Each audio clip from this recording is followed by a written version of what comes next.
പോയതാണ് ഇരിക്കാൻ പറ്റാത്തതാണ് പോയത്. പിന്നെ 2 കുട്ടികൾ ആൺകുട്ടികളാണ്. രണ്ടാളും പഠിപ്പ് കഴിഞ്ഞ് പുറത്ത് ജോലിയാണ്. ഒരാളുടെ ഹോട്ടൽ മാനേജ്മെന്റ് കഴിഞ്ഞിട്ട് പഠിച്ചാലുള്ളതാണ്. തന്നെ രണ്ടീരിയ എന്നുള്ള കമ്പനിയിൽ ഇലക്ട്രിക്കൽ ഡിപ്പാർട്ട്മെന്റിന്റെ സൂപ്പർവൈസറായിട്ട് മൂത്ത വാർത്തന്നെ ജോലി. എല്ലാം കല്യാണം രണ്ടുപേരും പറയുന്ന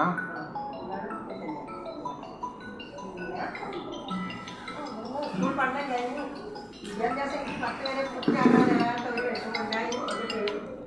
ഞാൻ 9ാമത്തെ വയസ്സിൽ ഇതിനെ പരീക്ഷ എഴുതിയാണ്. അതുപോലെ തന്നെ എനിക്കൊരു സന്തോഷമാണ് ഒരിക്കലും ജീവിതത്തിൽ മറക്കാൻ പറ്റാത്ത ഒരിക്കലും ഞാൻ വിചാരിച്ചിട്ടില്ല ടീച്ചർമാരെയും മാഷന്മാരെയും ഇങ്ങനെ കാണും. അതെങ്ങനെ ഒരു കൊല്ലാളി എനിക്കാനൊരു അവസരം നേരത്തെ പറഞ്ഞില്ലേ അടിയില് കാണിനുള്ളിലൊരു പേടിയാണ്. ടീച്ചർ കൊണ്ട് തങ്ക ടീച്ചർ കൊണ്ട് ആകെ മോളിങ്ങനെ സ്നേഹത്തിലുള്ള വർത്താനം പറയും. ഞാൻ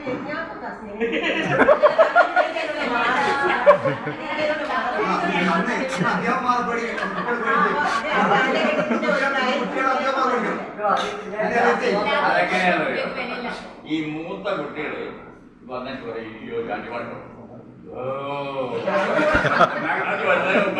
അവിടെ അവർ വീട്ടിൽ പേരിക്കുന്നത് രണ്ടുപാട്ട് വരും അപ്പാട്ട് വരും. നല്ല മറക്കാത്തൊരു ഓർമ്മയുണ്ട്. 1ാം ക്ലാസ്സിൽ ഏട്ടന് കഴിക്കും വരുമ്പോ എന്റെ കൂട്ട് എനിക്ക് ശരിക്കും പ്രായാതില്ലാന്ന് വീട്ടിൽ അങ്ങനെ ആരും ഇല്ലാത്തോണ്ടാണോ അവരോട് പറയില്ല. അപ്പൊ ഞാനിപ്പോ നോക്കുമ്പോ എന്റെ സർട്ടിഫിക്കറ്റ് ജനറൽ സർട്ടിഫിക്കറ്റ് തന്നെ തെറ്റാണ് കൊടുത്തത്. എല്ലാം ഞാൻ ആഗസ്റ്റിലുള്ള ആളാ. പക്ഷെ മെയ്യിൽ ഡേറ്റ് ഓഫ് ബർത്ത് ഒന്ന് കൈവെക്ക്. ആരെങ്കിലും ഉണ്ടോ? ആരും ഉണ്ടാവില്ല. എല്ലാവരും മെയ്യ. വളരെ അപൂർവം ചേർക്കാൻ വേണ്ടി നമുക്കൊക്കെ ഒരു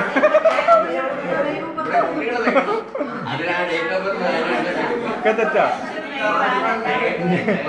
ഞാൻ 69, ഇവിടെ 68. കുറവല്ലേ? എനിക്ക് 67 കൂടുതലാ വയസ്സ്. പ്രായിക്കൊക്കെ തന്നെ മറ്റൊരു പ്രായിക്കൊക്കെ എനിക്ക് 67 68 പഠിക്കുന്നത്.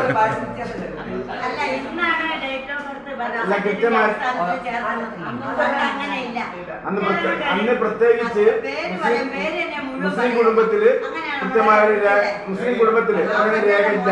ഉണ്ടാക്കി ആരോടൊന്നുമില്ല. അതല്ല സാറേ, വയസ്സ് ഇവിടെ നിർബന്ധം ഉണ്ടായിരുന്നു. 5 വയസ്സ് 6 വയസ്സിന്റെ അതല്ല പ്രശ്നമില്ലേ? അതൊക്കെ 5 വയസ്സിനുള്ള നിർബന്ധം ഉണ്ടായിരുന്നു. പക്ഷെ മുസ്ലിങ്ങളുടെ അങ്ങനെ കൃത്യമായ ഡേറ്റ് എഴുതി വെക്കുന്ന പരിപാടിയൊന്നുമില്ല.